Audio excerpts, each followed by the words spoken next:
वासी एवं मां के भक्तों को सादर जय माता की, जय गुरुवती। बहुत ही सौभाग्य के वे क्षण होते हैं जब माता आदि शक्ति जगत जननी जगदम्बा की आराधना करने का जीवन में अवसर प्राप्त होता है।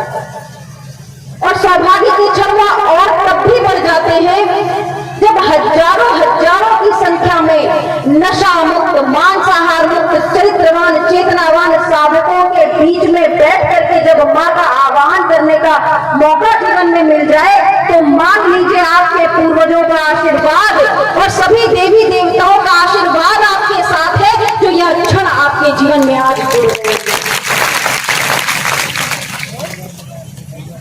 हमारी भारतीय संस्कृति में हर घरों में किसी न किसी देवी देवता की आराधना पूजा अवश्य होती है। कोई भी किसी न किसी धर्म से अवश्य जुड़ा हुआ होता है और यही हमारे भारत की सबसे मजबूत कड़ी है जिसने आज तक मानव के अंदर मानवीय मूल्यों की स्थापना करके रखी है।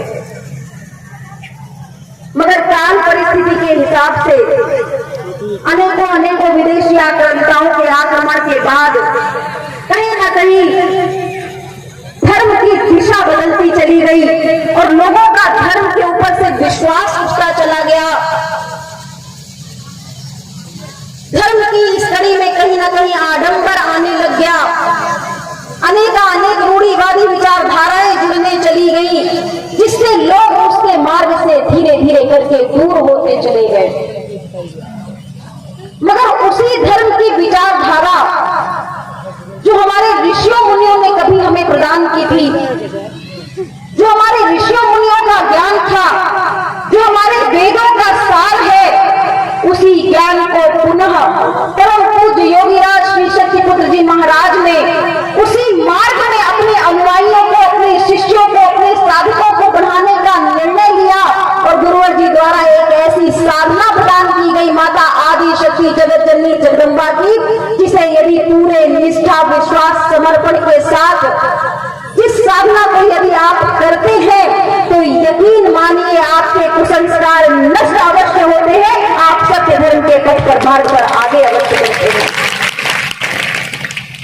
आज करोड़ों लोगों के जीवन में परिवर्तन इसी विचारधारा के माध्यम से आया है, इन्हीं साधना क्रमों के माध्यम से आया है और यह इसीलिए आवश्यक है कि हम भी अपने जीवन में से कुछ समय निकाल करके माता आदि शक्ति जगत जननी जगदम्बा के चरणों में बैठना सीखें।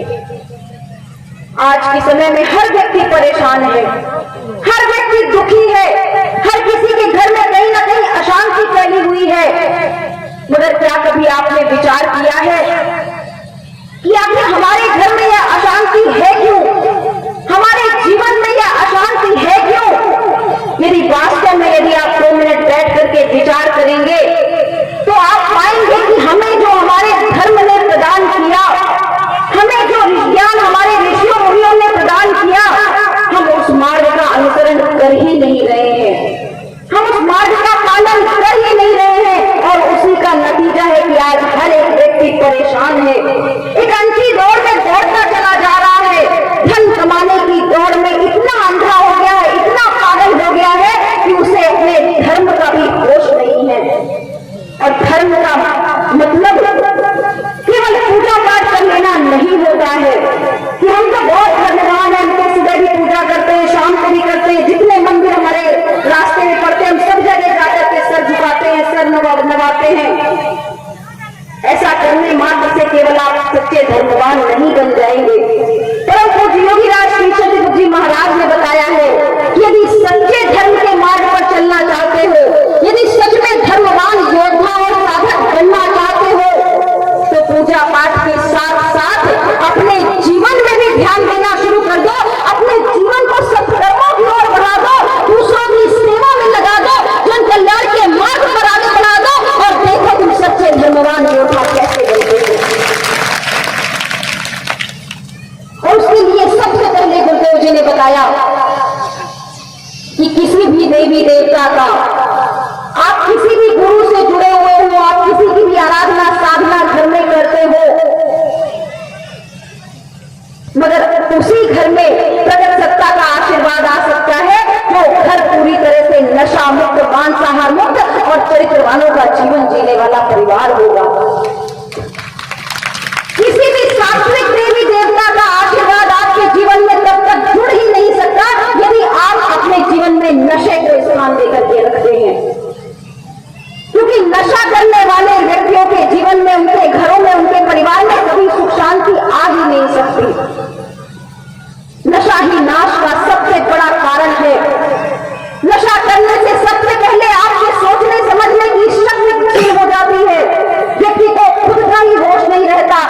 से खुद का ही होश ना रहे, वह परिवार का क्या ध्यान रखेगा, वह समाज का क्या ध्यान रखेगा, वह धर्म और कर्म का क्या ध्यान रखेगा। इसीलिए गुरुवर ने कहा कि अपने जीवन की सबसे बड़ी बुराई नशे को अपने जीवन से सबसे पहले दूर कर दो। नशा मुक्त हो जाओ, मांसाहार मुक्त हो जाओ, धर्म के मार्ग पर चलो, समाज सेवा के मार्ग पर चलो, और फिर किसी भी देवी देवता की आराधना करोगे, उनके चरणों का आशीर्वाद तुम्हारे जीवन के साथ सदैव जुड़ता चला जाएगा। दर बदर ठोकर खाने की आवश्यकता नहीं है, परेशान होने की आवश्यकता नहीं है। आजकल छोटी छोटी समस्याओं में आप परेशान हो जाते हैं। घर में किसी को बीमारी होने लग गई, आपस में लड़ाई झगड़े कलह कलेश होने लग गए, तो आप कहने लग जाते हैं कि अरे किसी ने कुछ करा दिया है हमारे घर में, हमारे परिवार में किसी ने कोई जादू टोना करा दिया है, और आप झाड़ फूक के चक्कर में भाग जाते हो। आप जब अगर पर्चे बनवाने वाले लोगों के चक्कर में पड़ जाते हो, आप ऐसे लोगों के चक्कर में पड़ जाते हो जो आपको लाभ का लालच दे करके आपका ही शोषण करके चले जाते हैं। भाइयों बहनों, किसी ने आपके जीवन में कोई टोना नहीं करवाया है, किसी ने आपके जीवन में कुछ भी नहीं करवाया, आपके परिवार में आपके घर में किसी ने भी कुछ नहीं करवाया। कारण केवल आप हो, क्योंकि आप जागृत नहीं हो। जिस दिन आप जागृत हो जाओगे, जिस दिन आप धर्म के मार्ग पर चलने लग जाओगे, कोई भी बुरी शक्तियां आपके घर परिवार का कुछ भी बिगाड़ नहीं सकती। दो कदम धर्म के मार्ग पर आगे तो बढ़ना सीखो। बस कोई हमारे लिए कुछ कर दे, हम जाकर के किसी से अपने नाम पे अनुष्ठान करा लें, तो हमें उसका लाभ मिल जाएगा। जरा गंभीरता से विचार करके देखिए, आपके जीवन में आपको कोई बीमारी लग जाए, आपको किसी तरह की कोई तकलीफ हो जाए, तो क्या आप ये कहेंगे कि हमारे बगल में जो बैठा व्यक्ति है, हम इसको 2 रुपए पैसे इसको कुछ दे देते हैं, हमारे बदले में इसको दवा खिला दीजिए और हमको आराम इससे मिल जाएगा? कभी प्राप्त नहीं हो पाएगा। आपको जोरों की भूख लगी हुई हो और आपने तो इस व्यक्ति को खाना खिला दो तो मेरा पेट भर जाएगा, ऐसा कभी भी नहीं हो सकता। तो फिर आप ऐसा कैसे सोच लेते हो कि आपके बदले में आपके नाम से कोई कुछ पूजा पाठ अन्य अनुष्ठान कर देगा तो उसका लाभ आपको प्राप्त हो जाएगा? आपको लाभ प्राप्त तभी होगा जब आप स्वयं आपके चरणों में बैठोगे, जब आप स्वयं साधना करोगे, जब आप स्वयं अपने जीवन में सुधार करोगे। कोई आपके लिए कुछ नहीं कर सकता, आपको स्वयं खड़े होना होगा। बहुत कथाएं करते हैं, घर में रामायण का पाठ भी करते हैं, भगवान कृष्ण के बारे में भी पढ़ते हैं, बहुत अच्छी बात है। मैं तो कहती हूँ कि भारत में रहने वाले सभी भारतवासियों को, सनातन धर्म को मानने वाले सभी सनातन धर्मियों को भगवान राम और भगवान कृष्ण के जीवन चरित्र के बारे में, उनके जीवन के बारे में अवश्य पढ़ना चाहिए। हम जगह जगह कथाओं में जाते हैं, कथाएं सुनते हैं, अच्छी बात है, सुननी चाहिए, मगर उन कथाओं से, भगवान राम के जीवन चरित्र से, भगवान राम के जीवन, भगवान कृष्ण के जीवन चरित्र से आप क्या अपने जीवन में धारण करते हैं, इस पर आपको विचार अवश्य करना होगा। यदि आप भगवान राम के बारे में पढ़ते हैं तो आप कितना अपने जीवन में भगवान राम के चरित्र को धारण करना चाहते हैं, आप कितना उनके जीवन में जो जो भी उन्होंने किए, एक आदर्श मर्यादा पुरुषोत्तम का स्थान उन्होंने समाज में प्राप्त किया, तो क्या आपका परिवार की व्यवस्था भी ऐसी ही है कि जैसे रामायण में भी कहा गया, प्रातः काल उठे रघुनाथा, माता पिता गुरु ना वही माता, कि प्रातः काल भगवान राम उठ करके अपने माता पिता और अपने गुरुजनों का आशीर्वाद लेते थे। आप में से कितने यहाँ पर बैठे परिवार के लोग हैं जो नित्य प्रतिदिन अपने माता पिता के चरणों का आशीर्वाद लेते हैं, उनकी सेवा, उनके हर चीज में उनका ध्यान रखते हैं? हो सकता है माता पिता घर में परेशान हो, पीड़ित हो, दुखी हो, माता पिता को गाली देकर के घर से बाहर लड़ करके उनसे जा रहे हो और जाकर के भगवान राम के सामने नतमस्तक हो जाओगे, तो भगवान राम भगवान कृष्ण का आशीर्वाद आपके जीवन से कभी नहीं मिलेगा। कितना आप अपने परिवार में, अपने भाईचारे में, आप अपने भाई के प्रति कितना समर्पण कर सकते हो, आप कितना अपने भाई के प्रति प्रेम रख सकते हो, आप कितना अपनी पत्नी का सम्मान कर सकते हो, आप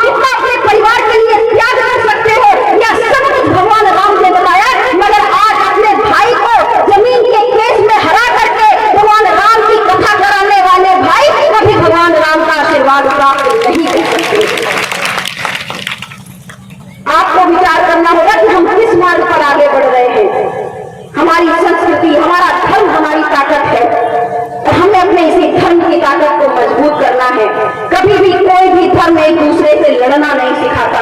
आज तो जगह जगह धर्म के नाम पर हिंसा हो रही है। हिंदुओं को मुसलमान से लड़वाया जा रहा है, मुसलमानों को हिंदुओं से लड़वाया जा रहा है। आपस में लड़ने मरने एक दूसरे को काटने तक के लिए तैयार है। जरा सा विचार कीजिए, धर्म सदैव सत्कर्म सिखाता है, धर्म कभी हिंसा नहीं सिखाता। और यदि कोई भी धर्म किसी दूसरे का सर काटना सिखाता है, यदि कोई भी धर्म एक दूसरे के घरों में आग लगाना सिखाता है, यदि कोई भी धर्म एक दूसरे के घरों को जिंदा जलाना जानता है, तो वह धर्म नहीं, वह अधर्म है। आप खुल करके उसका विरोध कीजिए। धर्म के नाम पर कभी भी हिंसा मत कीजिए। अपनी राजनीतिक रोटियां सेकने के लिए भ्रष्टाचारी राजनेता, भ्रष्टाचारी पार्टियां आपको जाति के नाम पर, धर्म के नाम पर लड़वाने का प्रयास अवश्य करेंगी। मगर आपको जागरूक होना होगा कि हमें किस ओर चलना है, हमें किस ओर पर दौड़ना है। आज किसी से भी छुपा हुआ नहीं कि मानवता का स्तर कितना गिरता चला जा रहा है। अभी कुछ दिनों पहले आपने न्यूज चैनल में देखा होगा, वैसे तो यह आम घटना हो गई है। हर दिन ऐसी घटनाएं सुनने को चली आ रही हैं। सरकार के लिए इन घटनाओं का कोई मोल नहीं है। महिलाओं के चरित्र का, महिलाओं के जीवन का, महिलाओं के अस्तित्व का कोई मोल नहीं है। अभी कुछ दिन पहले हमने न्यूज में सुना कि उज्जैन में किस तरह से एक छोटी सी बच्ची के साथ बलात्कार करके उसे रोड पे भटकने के लिए छोड़ा गया। बेचारी 8-8, 10-10, 12-12 किलोमीटर तक पैदल दौड़ती रही है, जगह जगह दया की भीख मांगती रही, मदद की भीख मांगती रही। मगर मानवता का क्या स्तर हो गया है, जरा विचार कीजिए कि कोई भी उसकी मदद के लिए 2 कदम आगे बढ़ करके नहीं आ सका। जरा विचार कीजिए, यदि वह बच्ची आपके घर की होती तो आपको कैसा महसूस होता। जब हमारे घर